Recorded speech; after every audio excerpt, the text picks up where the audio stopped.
ಇವತ್ತೇನು 6ನೇ ವರ್ಷದ ಜೋಡಿ ಎತ್ತಿಗಾಡಿ ಸ್ಪರ್ಧೆಯನ್ನ ನಮ್ಮ ಚಿಕ್ಕಮತ್ತಿ ಗ್ರಾಮದಲ್ಲಿ ಆಯೋಜನೆ ಮಾಡಲಾಗಿದೆ. ಈ ಕಾರ್ಯಕ್ರಮದ ಅಧ್ಯಕ್ಷತೆಯನ್ನು ವಹಿಸಿಕೊಂಡಿರ್ತಕ್ಕಂಥ ಅರಕಲಗೂಡು ತಾಲೂಕಿನ ಮುತ್ಸದ್ದಿ ರಾಜಕಾರಣಿ, ನಿಮಗೆಲ್ಲ ಗೊತ್ತಿರಬಹುದು, ನನಗೆ ನೋಡಿದ್ದೆ ಅವರನ್ನ.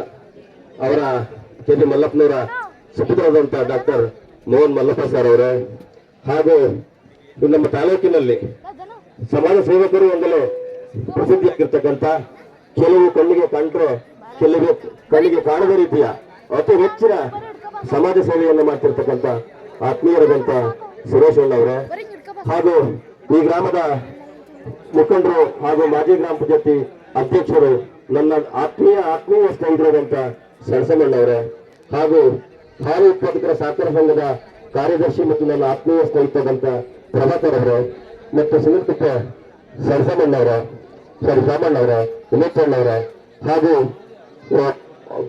ಪದ್ಮನಾಭ ಅಣ್ಣವರ, ಮತ್ತು ನಮ್ಮ ಶೇಖರಣ್ಣ ಮಗ ಅನಿಲ್ ಅವರು, ಹಾಗೂ ಈ ಕಾರ್ಯಕ್ರಮದಲ್ಲಿ ಭಾಗವಹಿಸಿರ್ತಕ್ಕಂಥ ಎಲ್ಲ ಗೌರವಾನ್ವಿತ ಗಣ್ಯರು ಮತ್ತು ಈ ಕಾರ್ಯಕ್ರಮವನ್ನು ವೀಕ್ಷಣೆ ಮಾಡಲಿಕ್ಕೆ ಆಗಮಿಸಿರ್ತಕ್ಕಂಥ ಎಲ್ಲ ಪ್ರೇಕ್ಷಕ ಬಂಧುಗಳು ಮತ್ತು ಈ ಸ್ಪರ್ಧೆಯಲ್ಲಿ ಭಾಗವಹಿಸಲಿಕ್ಕೆ ರಾಜ್ಯದ ನಾನಾ ಭಾಗಗಳಿಂದ ಬರ್ತಕ್ಕಂಥ ಎಲ್ಲ ಸ್ಪರ್ಧಾಳುಗಳು. ಇದು ಒಂದು ಹಳ್ಳಿಯ ಆಟ.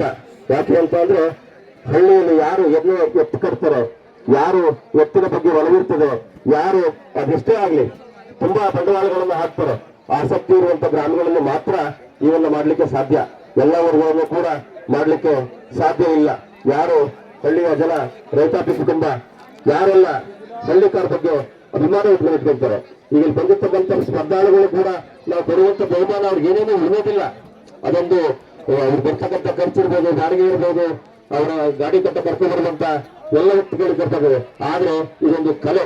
ಹಾಗಾಗಿ ಈ ಭಾಗದಲ್ಲಿ ನಡೀತಿರ್ತಕ್ಕಂಥ ಕಲೆ ಇನ್ನೂ ಹೆಚ್ಚಿನ ಸಂಖ್ಯೆಯಲ್ಲಿ ಎತ್ತರಕ್ಕೆ ಸುರೇಶಣ್ಣ ಹೋದಾಗೆ ರಾಷ್ಟ್ರ ಮಟ್ಟದಲ್ಲಿ ನಿಂತು ಎಲ್ಲಾ ರೀತಿಯ ನಾವು ಪ್ರತಿ ವರ್ಷವೂ ಕೂಡ ಏನು ಸಹಕಾರ ನಡೆಸಿದ್ದೀವಿ, ಅದೇ ರೀತಿಯಾಗಿ ನೀಡ್ತೀವಿ ಅಂತ ಹೇಳ್ತಾ ಮಾತಾಡಲಿಕ್ಕೆ ಅವಕಾಶ ಮಾಡಿಕೊಟ್ಟಿದ್ದಕ್ಕೆ ಚಂದ್ರಗೌಡ ಧನ್ಯವಾದಗಳನ್ನ ನಮ್ಮ ಎಲ್ಲ ಚಿಕ್ಕಮತ್ತಿ ಗ್ರಾಮದ ಯುವಕ ಮಿತ್ರರಿಗೆ ಹಾಗೂ ಸಂಘದವರಿಗೆ, ಗ್ರಾಮಸ್ಥರಿಗೆ ಎಲ್ಲರೂ ಕೂಡ ಧನ್ಯವಾದಗಳನ್ನ ತಿಳಿಸಲಿಕ್ಕೆ ಇಷ್ಟಪಡ್ತೇನೆ. ಧನ್ಯವಾದಗಳು.